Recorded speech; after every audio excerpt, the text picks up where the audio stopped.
Hello, and welcome to Intelligent Pod, where we dive deep into the science and stories behind what makes us who we are.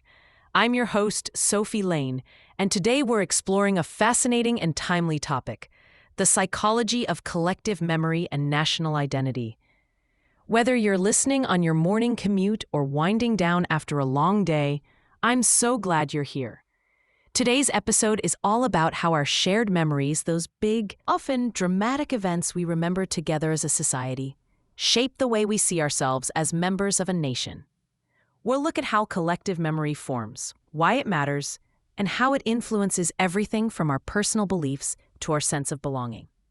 Plus, I'll offer some practical ways you can reflect on your own collective memories and use them to foster a more inclusive idea of national identity.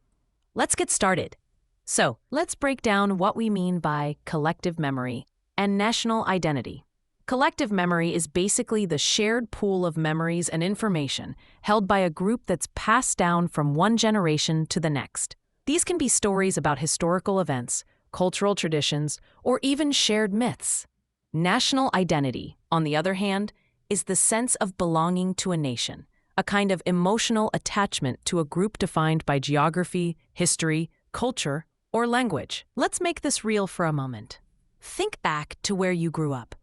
Maybe you recall stories your parents or grandparents told you about major historical events, like, say, the moon landing, the fall of the Berlin Wall, or more recently, the COVID-19 pandemic. These aren't just personal memories. They're collective ones, shared by millions, sometimes billions of people. And if you grew up in a certain country, you probably learned about these events in school, saw them depicted in movies, or commemorated them on national holidays. Here's an interesting statistic. According to a 2020 Pew Research Center study, 78% of Americans said that remembering national history was very important to their sense of national identity. That's nearly 4 out of every 5 people. And this isn't unique to the United States. Similar trends have been found in countries around the world, from France and Japan to South Africa and Brazil. But why do we care so much about these shared memories? What's going on in our brains and our cultures that makes collective memory such a powerful force? Let's look at this from a psychological perspective first. Psychologists have long known that memory isn't just an individual thing, it's deeply social. When we remember, we're often drawing on stories and narratives we've heard from others. This is especially true for events we didn't experience ourselves. For example, many young people today weren't alive during the Civil Rights Movement or World War II, but they feel connected to these events through stories, documentaries, and commemorations. A fascinating academic study by psychologist Maurice Halbwachs, way back in the early 20th century, introduced the idea of collective memory. Halbwachs argued that our memories are shaped by the social groups we belong to, our families, our communities, and yes, our nations. He believed that we remember as a group, not just as individuals. And modern neuroscience backs this up. Research shows that when we recall shared events, the same regions in our brains light up as when we recall personal memories. Our brains are literally wired to remember together. But it's not just about the brain. Collective memory is also shaped by culture. Different countries highlight different events and heroes in their histories. For example, while Americans might focus on the 4th of July or Martin Luther King Jr. Day, the French have Bastille Day and stories of the French Revolution. These commemorations aren't just about the past. They're about reinforcing a sense of identity and unity in the present. Let's shift gears and look at the scientific perspective.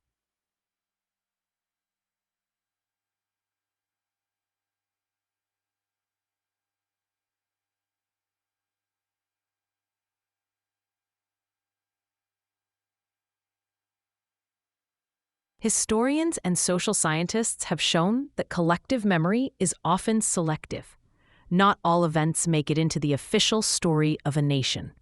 Some are celebrated, while others are forgotten or even deliberately erased. This process is sometimes called collective amnesia. For example, in many countries, there are difficult or painful chapters of history that aren't widely taught or discussed, like colonialism, civil wars, or political repression. Here's a real-life anecdote. In South Africa, after the end of apartheid, the government established the Truth and Reconciliation Commission. Its goal was to help the country reckon with its painful past, not by forgetting it, but by bringing hidden stories into the open. People who had suffered under apartheid shared their experiences, and perpetrators of violence were encouraged to confess. This process wasn't easy, and it's still ongoing. But it's a powerful example of how collective memory can be used to heal and build a new sense of national identity. So, how does all this affect us in our daily lives? Well, collective memory shapes the way we see ourselves and others. It influences our sense of pride, our feelings of trauma, and even our political beliefs.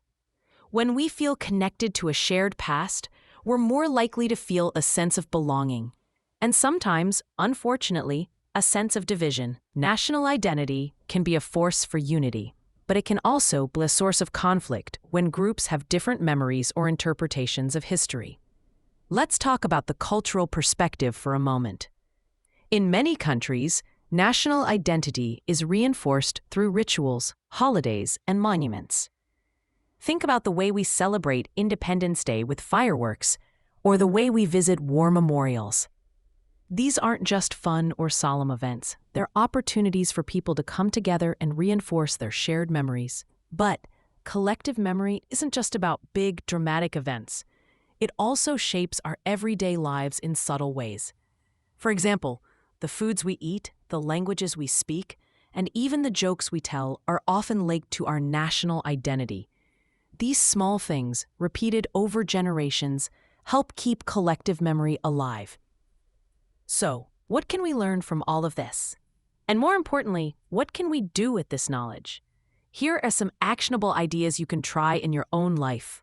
First, take time to reflect on your own collective memories. What stories about your country or community have shaped your identity? Are there events that you feel proud of, or ones that you wish were talked about more openly? Maybe have a conversation with a parent or grandparent about their memories of important events. You might be surprised by what you learn. Second, seek out diverse perspectives. Remember, collective memory is often selective. Try reading books or watching documentaries that offer different viewpoints, especially on controversial or overlooked chapters of history. This can broaden your understanding and help you develop a more nuanced sense of national identity. Third, participate in commemorations and rituals, but do so mindfully. When you attend a national holiday or visit a historical site, take a moment to think about what's being remembered and what's being left out. Ask yourself, how does this event or place shape the way I see my country and my fellow citizens? And finally, use collective memory as a force for inclusion rather than division. National identity doesn't have to be about excluding others or glorifying only one version of the past. In fact, some of the most resilient and vibrant societies are those that acknowledge their complex histories and embrace a variety of stories. So, let's recap what we've covered today. Collective memory is the shared story of a group, often a nation, that shapes our sense of who we are and where we belong. It's built through stories, rituals, and commemorations, and it's influenced by psychology, culture, and even political decisions about what should be remembered or forgotten. By reflecting on our own collective memories, seeking out diverse viewpoints, and participating in rituals with intention, we can help create a more inclusive and thoughtful sense of national identity. As we wrap up, I'd like to leave you with this thought. Our memories, both personal and collective, are powerful tools. They can unite us, inspire us, and sometimes challenge us to grow. By being curious about the stories we tell as a nation, and by listening to those whose voices have sometimes been left out, we can build a stronger, more compassionate sense of who we are. Thank you so much for joining me on Intelligent Pod today. If you enjoyed this episode, please leave a review on your favorite podcast platform. It really helps more curious minds find the show. You can find show notes, links, and more resources at intelligentpod.com. And I'd love to hear your thoughts or personal stories. Just send me an email at sophie@intelligentpod.com. Until next time, stay curious, stay thoughtful, and remember, our shared memories shape our future. Take care, everyone.